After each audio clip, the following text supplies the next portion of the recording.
হযরত আব্দুল্লাহ যখন মারা গেলেন, রাসূল সাল্লাল্লাহু আলাইহি সাল্লাম এতিম হয়ে গেলেন।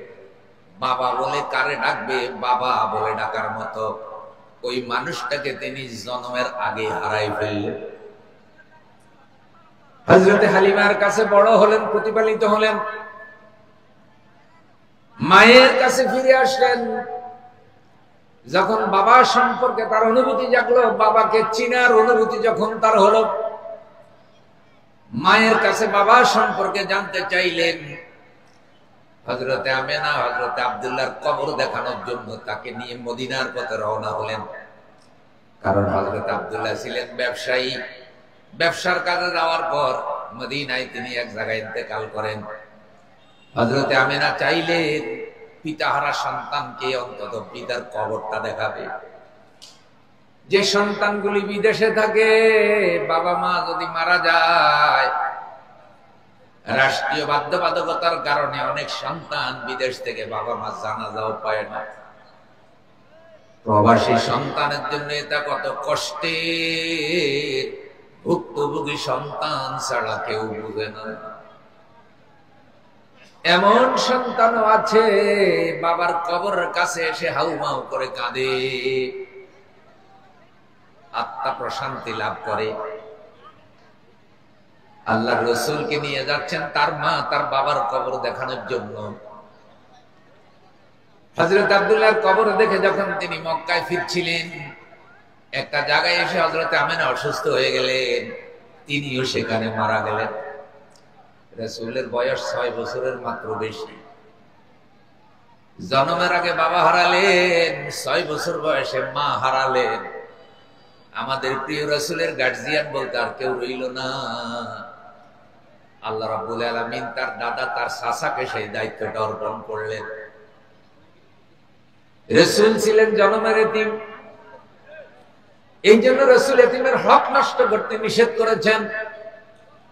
আপনার পরিবার, আপনার আত্মীয়র মধ্যে যদি একজন এতিম থাকে, আপনার ভাই মারা গেছে, ভাতিজা ভাতিজি এতিম হয়ে গেছে, আপনার চাচা মারা গেছে, চাচাতো ভাই চাচাতো বোন এতিম হয়ে গেছে, আপনার মামা মারা গেছে, মামাতো ভাই এতিম হয়ে গেছে, প্রতিবেশী মারা গেছে, বাচ্চাগুলোকে নাবালক অবস্থায় রেখে এতিম হয়ে গেছে। এখন যে যে পরিবারে এতিম আছে তাদের ব্যাপারে আল্লাহ তাআলা দিক নির্দেশনা দিচ্ছেন, ওই আল্লাহর বান্দা, ওই আল্লাহর বান্দা, এতিমের যেই মাল আছে, এতিমের যে অধিকার আছে, এতিমের যে হক আছে, এটা আদায় করে দাও, এটা আদায় করে দাও বান্দা। খবরদার এতিমের টাকা পয়সা, এতিমের সম্পদ নিজের সম্পদের সাথে মিলাইয়া খেয়ে ফেলো না। যদি তুমি এতিমের হক মাইরা খাও, এটা তোমার জন্য ভয়ঙ্কর পাপ হবে, বড় পাপ, বড় ধরনের পাপ এতিমের হক খাওয়া। সূরা বনী ইসরাঈল আল্লাহ তাআলা আরো বলেন, 17 নম্বর সূরা 34 নম্বর আয়াত, ওয়ালা তাকরাবু মালাল ইয়াতীম ইল্লা বিল্লাতী হিয়া আহসানু হাত্তা ইয়াবলুগা আশুদ্দা। আর তোমরা এতিমের সম্পদের কাছেও যেও না।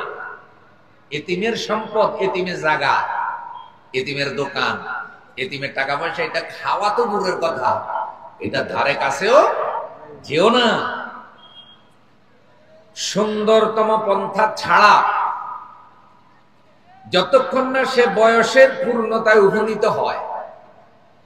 তোমার ঘরে যদি একটা এতিম থাকে, সে এতিমের যদি মাল থাকে, এটা খাওয়া তো দূরের কথা, এটার কাছেও যাবে না। তার মালটা সংরক্ষণ করবে ততকাল, সে প্রাপ্ত বয়স্ক হবে না যতকাল। যখন সে বালেগ হয়ে যাবে, তখন তার মাল তাকে বুঝাইয়া দাও। তবে আল্লাহ তাআলা কত সুন্দর বলেছেন যে যতক্ষণ না তোমরা সুন্দর পন্থা, সুন্দরতম পন্থায় তোমরা কিছু খাইতে পারো। এখন সেই সুন্দরতম পন্থাটা কি, খাওয়াটা কি? সেটা হলো যে এতিম আপনার ঘরে আছে, আপনি এতিম প্রতিপালন করতেছেন। এখন এতিমের পিছনে কিছু টাকা পয়সা খরচ হচ্ছে, কিন্তু আপনার কাছে এতিমের খরচ বহন করার মতো কোনো টাকা পয়সা নাই। তাইলে এখন এতিমের পিছনে আপনি এতিমের মাল খরচ করতেছেন।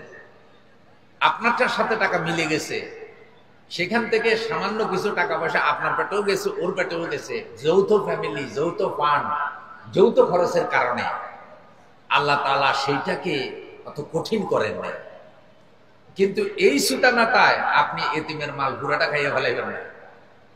ধরেন বাজার করছেন 500 টাকার, এতিমের টাকা দিয়েছেন 400, আর বাকি 100 নিজের, তাহলে 300 টাকা ভ্যাটে ঢুকছেনি।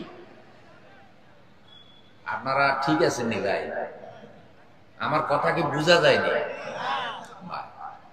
এখন বন্ধু বান্ধব জিজ্ঞাসা করছি, কি খবর, এতিমের মালের কি খবর? কোন এতিমের মাল? তো আমি এতিমের ফিসে খরচ করতেছি। এখন নাম দিতেছে এতিমের, ঢুকতেছে কার ভ্যাটে?